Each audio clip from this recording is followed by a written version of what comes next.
नमस्कार शेतकरी बंधूंनो आणि कृषी मित्रांनो. आज आपण इथे पॉडकास्ट घेणार आहोत आपल्या तंत्रज्ञान आणि शेतीविषयी जो संगम होणार आहे भविष्यामध्ये त्याच्या रिलेटेड आपण इथे घेणार आहोत. मी आहे प्रतीक गावटे आणि हे आहेत माझे सहकारी मित्र समीर बाबर, सुशांत, विजय डेवी. आम्ही सगळे कॉम्प्युटर इंजिनिअरिंग रिजनल डिपार्टमेंटमधून आलेलो आहोत, ज्यामध्ये कम्युनिटी एंगेजमेंट प्रोजेक्ट हा आमचा एक विषय आहे. त्यामध्ये आम्हाला एक प्रोजेक्ट करायचा आहे ज्यामध्ये आम्ही शेतीमध्ये AI कसं यूज केलं जातं. आपण सर्वत्र ऐकतो की बाबा तंत्रज्ञान, कृत्रिम बुद्धिमत्ता, पण ती खरंच सॉफ्टवेअरला इंजिनिअरला जसं मदत करते तसं शेतीमध्ये तिचा काय उपयोग आहे का, याचंच उत्तर म्हणून आम्ही हा आमचा कृषी टेक हा प्रोजेक्ट घेऊन आलेलो आहोत, ज्यामध्ये आपण कृषीमध्ये AI कसं वापरू शकतो त्याबद्दल माहिती देणार आहोत. तर आज आपल्याला प्रमुख पाहुणे म्हणून डॉक्टर संदीप पाटील सर लाभलेले आहेत. त्यांचं मी आभार मानतो की त्यांनी वेळात वेळ काढून त्यांना आम्हाला पॉडकास्टची परमिशन दिली. तर या रोमांचक प्रवासाला सुरुवात करूया. सर्वप्रथम मी सरांना AIच्या दुनियेत घेऊन जाण्याच्या आधी विचारू इच्छितो की बाबा तुमचा काय अनुभव आहे का शेतीतला, असा काय ठळक अनुभव? ऑब्व्हियसली एका शेतकऱ्याचा मुलगा असल्या कारणाने सुरुवातीचा माझा काळ बराच शेतात गेलेला आहे. जरी मी एक प्राध्यापक म्हणून काम करत असतो तरी आजही गावाकडे जेव्हा जातो तेव्हा माझा बराचसा काळ हा शेतीमध्ये जात असतो. लहानपणापासून शेतीशी निगडीत असल्यामुळे शेतीच्या बऱ्याच गोष्टी त्यांच्या पर्टिक्युलरली प्रॉब्लेम्स आणि त्यांच्या येणाऱ्या अडचणीविषयी मला बऱ्यापैकी माहिती आहे किंवा मी त्याच्याशी आताही निगडीत आहे. त्यामुळे मी ह्या प्रोजेक्टशी खूपच रिलेटेड असा I experience myself to be very much related to this particular project. आणि मला असं वाटतं की हा प्रोजेक्ट नक्कीच शेतकऱ्यांसाठी खूप चांगला फायदेशीर असा ठरू शकतो. तो मी उत्सुक आहे की या प्रोजेक्ट संदर्भात आणखी माहिती तुमच्याकडनं घेण्यासाठी. ह्या संदर्भात सगळ्यात माझा पहिला म्हणजे क्युरियोसिटी अशी असणार आहे की हा प्रोजेक्ट एक्झॅक्टली कुठल्या कुठल्या ॲस्पेक्टवर फोकस करणार आहे कृषीच्या, तर मला कोणी सांगू शकाल का? सर, ह्या प्रोजेक्टमध्ये आम्ही एक वेबसाईट बनवणार आहे की जी शेतकऱ्यांना AI टेक्नॉलॉजीचा वापर फार्मिंगमध्ये कसा करायचा हे सांगून देईल. जसं की आपण पाहू शकतो AIमध्ये आपल्याला मॉडल मशीन लर्निंग आहे, डीप लर्निंग आहे, जनरेटिव्ह आहे. त्या सगळ्यांचा वापर करून शेतकऱ्यांना मदत कशी होईल हे आपण पाहणार. मी लहानपणापासून पाहत आलेलो आहे माझ्या वडिलांसोबत काम करते वेळेस की शेतकऱ्यांना सगळ्यात मोठा प्रॉब्लेम असा असतो की त्यांना बाजारामध्ये काय चालू आहे, त्यांचे भाव कसे चालू आहे त्याची जास्ती माहिती नसते. इनफॅक्ट त्यांना जो कॉन्ट्रॅक्टर दिला जातो तेच भाव ते वापरतात आणि बऱ्याच वेळ शेतकऱ्यांची फसगत होते. मग तुमचा जो प्रोजेक्ट आहे तो प्राईस प्रिडिक्शन किंवा प्राईस संदर्भात कसा हेल्प करू शकतो शेतकऱ्यांना? त्यामध्ये आम्ही प्राईस प्रिडिक्शन मॉडेल तयार केले आहे. ते मॉडेलमध्ये तो काही मागील वर्षाचा डाटा तसेच मागणी व पुरवठा पिकासंदर्भात घेऊन त्याची प्राईस डिटेक्ट करतो. सध्या आपल्या कांद्याचा भाव कालचा 13 ते 17 रुपये झाला, कारण की काल 52,000 क्विंटल इतका कांदा मार्केटला आला. तसेच कमी कांदा आला तर बाजार जास्त असू शकतो. मग शेतकरी कांदा त्यावेळेस पाठवू शकतात जेणेकरून त्यांना जास्तीत जास्त नफा होऊ शकतो. आणि ह्या मॉडेलमध्ये आम्ही गव्हर्नमेंटच्या वेबसाईटवरनं डाटा घेणार आहे प्राईस प्रिडिक्शनसाठी. ओके, पण हे किती अचूक असतं, म्हणजे त्याची एक्युरेसी किती असू शकते? एक्युरेसी 80 ते 90% असू शकते. काही वेळेस पाऊस आला त्यामुळे थोडे मॉडेल इकडे तिकडे होऊ शकते. नक्कीच. प्राईस हा सगळ्यात मोठा प्रॉब्लेम्स आहे शेतकऱ्यांचा. दुसरा असा आहे की बऱ्याचशा शेतकऱ्यांना माहिती नसते की नवीन काय गोष्टी चालू आहेत, त्यांनी कुठल्या गोष्टी केल्या पाहिजेत, कुठल्या गोष्टी नाही केल्या पाहिजेत. वातावरण सगळं खूप बदलतं आहे, ग्लोबल वॉर्मिंग आहे. तर तुमचा जो प्रोजेक्ट आहे तो कशा प्रकारे रेकमेंडेशन्स काही देऊ शकतो का शेतकऱ्यांना किंवा काही माहिती देऊ शकतो? सर, नक्कीच. आपल्या प्रोजेक्टमध्ये क्रॉप रिकमेंडेशन नावाचं आमच्याकडे एक फीचर आहे, ज्यामध्ये की फीचर्स असतील की ह्युमिडिटी, टेम्परेचर, रेनफॉल असे भरपूर व्हेरियस फीचर असतील, ज्याचा आपण इनपुट घेऊन शेतकऱ्यांना सांगू शकतो की तुम्ही कोणतं पीक घेऊ शकता, कोणत्या महिन्यात कोणत्या सीझनमध्ये कोणतं पीक घ्यावं आणि त्या रिलेटेड माहिती आपण देऊ शकतो. सध्या शेतीचा जो लागवडीचा खर्च खूप जास्ती आहे आणि त्यामुळे तो प्रॉफिटेबल होत नाही आहे. त्यामुळे हा जो तुमचा प्रोजेक्ट आहे तो शेतकऱ्यांना अशी माहिती किंवा असा गायडन्स करू शकतो का की कुठले पीक त्याने घ्यावे ज्यातून कमी खर्च आणि जास्ती फायदा होऊ शकतो, किंवा मार्केटमध्ये कुठला डिमांडमध्ये चालू आहे या संदर्भात देखील माहिती देईल का?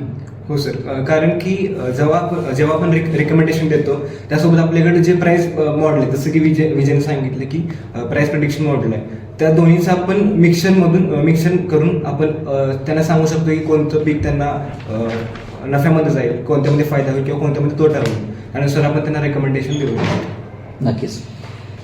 शेती हा ॲक्च्युली निसर्गाच्या लहरीवरती बेस्ड असा हा व्यवसाय आहे हो सर. आणि त्यामुळेच तो नुकसानदायक ठरतो आणि त्यातल्या त्यात जो ग्लोबल वॉर्मिंगमुळे वेदर पॅटर्न्स बदललेले आहेत, त्यामुळे क्लायमेट आणि वेदर या संदर्भाची माहिती शेतकऱ्यांना सहजासहजी उपलब्ध होत नाही आणि जो डेटा उपलब्ध होतो तो इतका किचकट असतो त्यांना समजत नाही.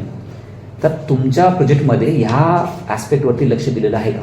हो सर, नक्कीच. आम्ही आमच्या प्रोजेक्टमध्ये त्या ॲक्सेप्टवर लक्ष दिलेलं आहे. तर आम्ही काय केलेलं आहे, सॅटेलाईट आहेत ना, सॅटेलाईट का त्याच्या थ्रू आम्ही डायनॅमिकली हे आमचं मॉडेल डायनॅमिकली समजून घेणार की आता किती ह्युमिडिटी आहे, किती ऊन पडले, किंवा बाबा ते प्रेडिक्ट करणार की पुढं आजच्या दिवसात पाऊस पडेल का, किंवा आज पूर्ण दिवसभर ऊन राहील का, याच्या बेसिसवर आम्ही शेतकऱ्याला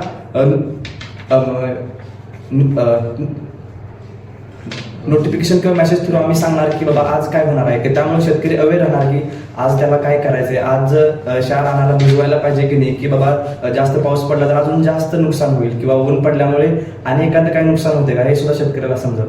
नक्कीच. मी आत्ताच म्हणल्याप्रमाणे पॅटर्न्स खूप बदललेले आहेत. अगोदर तुम्ही प्रिडिक्ट करू शकत होतात की आज पाऊस पडेल का नाही, पण सध्या ते लगेचच 2-2 तासामध्ये वातावरण बदलण्याची देखील शक्यता आहे. मग अशा वेळेस शेतकऱ्यांना जर रिअल टाईम काही माहिती मिळत असेल तर ती शक्य आहे का या प्रोजेक्टमध्ये, म्हणजे रिअल टाईम माहिती मिळू शकते की वेदर क्लायमेट संदर्भात? हो सर, मिळू शकते, कारण आपण बघू शकतो की अग्निमार्ट प्लस जे गव्हर्नमेंटचे डेटा सेट प्रोव्हाइड करतात तिथं रिअल टाईम डेटा भेटतो. तर तिथूनच आपण API कॉल करू शकतो आपल्या मॉडेलमध्ये, जे की रिअल टाईम डाटा देणार आहे, जे डायरेक्ट सॅटेलाईटला कनेक्ट असणार आहे, जे त्यांच्या थ्रू आपल्याला इन्फॉर्मेशन भेटेल आणि आपण शेतकऱ्यांना आधी सांगू शकतो प्रिकॉशन घ्यायसाठी. म्हणजे आपण प्रिडिक्शनसाठी गव्हर्नमेंटचा रिलायबल डेटा सोर्स वापरणार आहोत. Yes, sir. म्हणजे जे प्रिडिक्शन तुम्ही करणार आहात ते अचूक असणार आहे. नक्कीच. त्यानंतर दुसरा मुद्दा असतो बियाणांचा, पिकांचा, वीडचा आणि इतर गोष्टींचा. जे तण असतात किंवा जे पिकांना त्रास देणारे इतर गोष्टी जे वाढत जातात शेतामध्ये, त्याचा बराच खर्च शेतकऱ्यांना आहे. मी स्वतः अनुभवलेला आहे की बऱ्याचशा मजुरांना भरपूर खर्च द्यावा लागतो. तर तुमच्या प्रोजेक्टमध्ये वीड डिसीज किंवा ह्याच्याशी रिलेटेड काही माहिती किंवा गायडन्स शेतकऱ्यांना मिळणार आहे का? हो सर, वीड डिटेक्शन किंवा डिसीज किंवा एखादी जंत किंवा कीड लागली असेल प्लांटला, तर आपण शेतकऱ्यांना ह्याची मदत कशी होईल ती बघणार आहे. आपण ह्यामध्ये टेक्नॉलॉजी वापर केली. आपण आपल्याला माहिती आहे आता ANN, CNN अशा टेक्नॉलॉजी चालू आहेत. आपण ह्यामध्ये CNN टेक्नॉलॉजी वापरली आहे, जी की कॉन्व्होल्युशनल न्यूरल नेटवर्क. यामध्ये आपण 90,000 इमेजेसचा डेटा घेतला आहे, जो की लेबल डेटा आहे. तो डेटा शेतकऱ्यांनी प्रोव्हाइड केला तर आपल्याला आपण सांगू शकतो की त्यांना कोणती कीड आहे किंवा जंत आहे, किंवा आपण त्यांना पॅरामीटर्स देऊ शकतो. ह्यामध्ये प्रोसेस कशी असणार आहे, म्हणजे शेतकऱ्यांना एक्झॅक्टली काय करावं लागेल की जेणेकरून ती माहिती मला मिळू शकते? शेतकऱ्यांना फक्त एक फोटो काढायचा आहे आणि तो फक्त वेबसाईटवर अपलोड करायचा आहे. मग जी CNN ची लेअर आहे त्यामध्ये कॉन्व्होल्युशनल लेअर असते आणि पुलिंग लेअर असते, अशा भरपूर लेअर असतात. ह्या लेअरमधून तो शेतात फोटो जाईल आणि ज्या प्रिव्हियस फोटो आहेत 90,000 त्याच्यानुसार ते प्रिडिक्ट करेल की कोणतं डिसीज आहे, कोणतं कीड आहे किंवा कोणती वीड लागली आहे, आणि त्यानुसार तो फीडबॅक देईल की तुम्ही कोणते फर्टिलायझर वापरावे असे. इंटरेस्टिंग. मग हे CNN एक्झॅक्टली काम कसं करतं, म्हणजे कारण माझ्यासाठी CNN हे नवीन आहे. ॲज अ फार्मर मला क्युरियोसिटी आहे की CNN एक्झॅक्टली करतं काय, म्हणजे काम कसं करतं आहे, काय असतं? CNN मध्ये जेव्हा आपण एक इमेज देतो तर न्यूरल नेटवर्कमध्ये नोट्स असतात. ते नोट्स एक इंटरकनेक्टेड असतात, त्यामध्ये वेट्स असतात, बायस असतात. मग त्या इमेज त्याच्यातून जाते आणि पुढे गेले की असे भरपूर लेअर असतात, पुलिंग लेअर, CNN लेअर.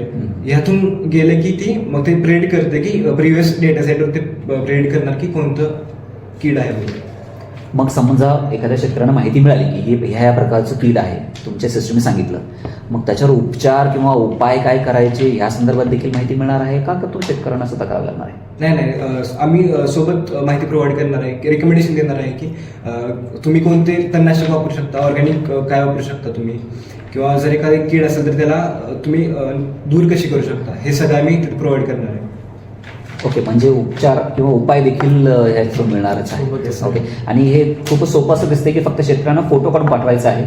शेतकऱ्याला काही टेक्निकल नॉलेज असण्याची गरज टाइम पण नाही, वाचतोय त्यांचा, वेळ पण वाचतोय त्यांचा. हा एक मुद्दा मला पाहायला मी माझ्या गावाकडे, कारण जे कृषी अधिकारी असतो तालुक्याला असतो, बऱ्याच वस्तू गावाला व्हिजिट करत नाही आणि सामान्य शेतकऱ्यांना त्याची सल्लामत काही करता येत नाही. त्यामुळे हा एक चांगला मुद्दा असणार आहे तुमच्यातर्फे जो प्रोजेक्ट तुम्ही करताय. आता ह्या ज्या टिप्स वगैरे मिळालेल्या आहेत किंवा जे प्रिव्हेंटिव्ह मेजर्स तुम्ही सांगणार आहात, ह्या सर्व प्रकारच्या पिकांसाठी असणार आहेत का, काही ठराविक ओनली म्हणजे ज्या खूपच प्रचलित आहेत किंवा ऊस कापूस असंच असणार आहे का, सर्व प्रकारच्या पिकांसाठी हे सगळं सिस्टम असणार आहे? नाही सर, ही पूर्ण सगळ्या पिकांसाठी सिस्टम असणार आहे. खरीप रब्बी सगळ्यांसाठी असणार सिस्टम. स्पेसिफिक असं काही नाही. जेणेकरून इंडियातील किंवा ग्लोबली ज्या शेतकऱ्यांना काही त्रास आहे किंवा त्यांना याचा वापर करता आला पाहिजे, ह्याच्याकडे आमचं लक्ष आहे. हे आमचं गोल आहे की सगळ्यांना वापरता आलं पाहिजे ही website.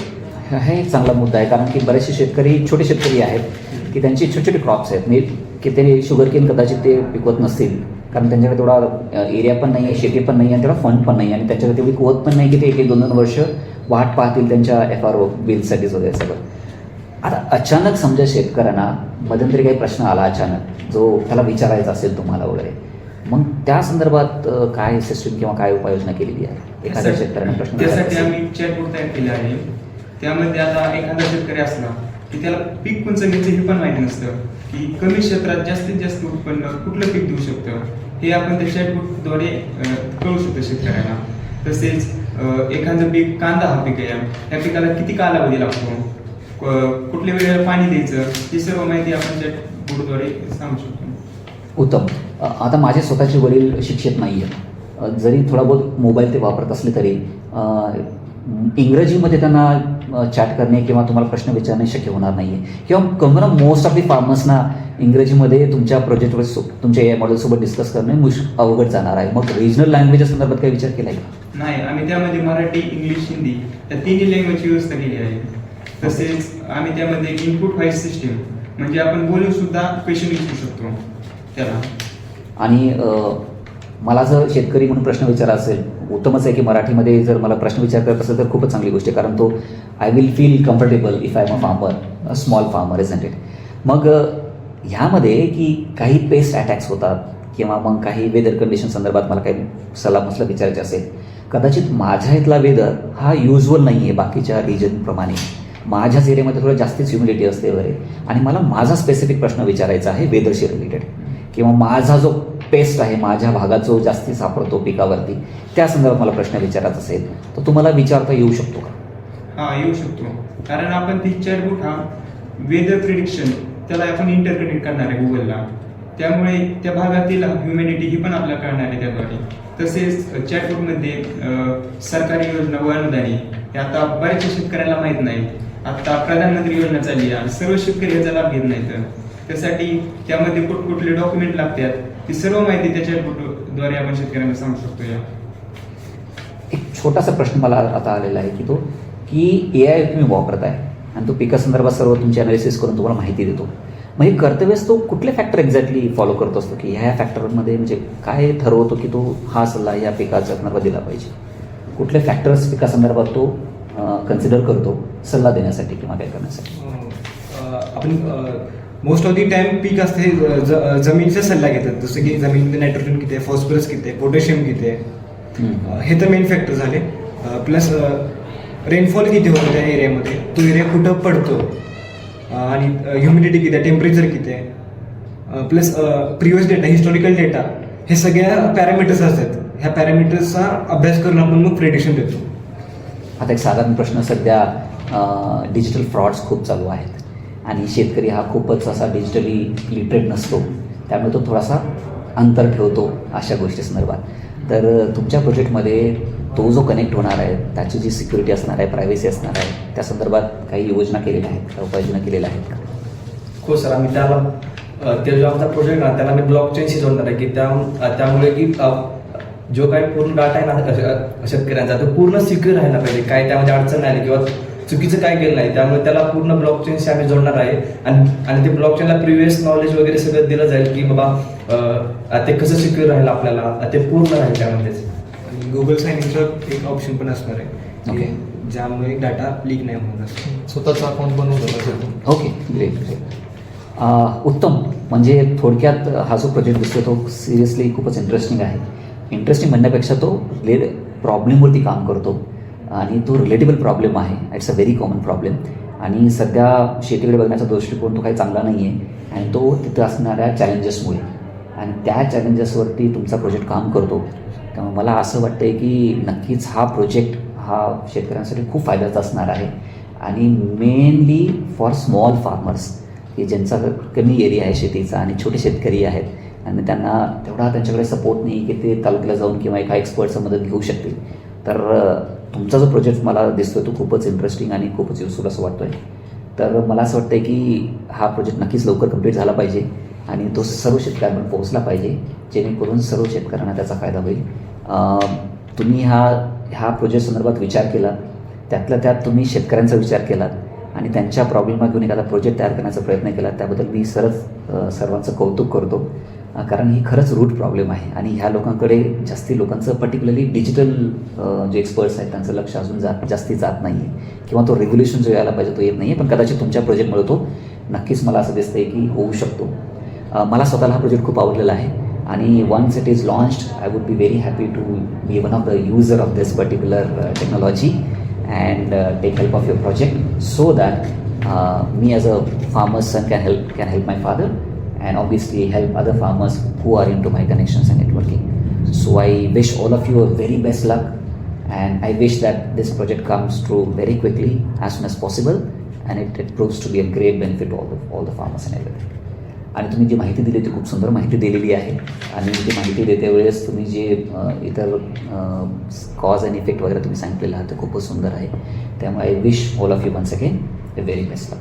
Thank you for all. Thank you.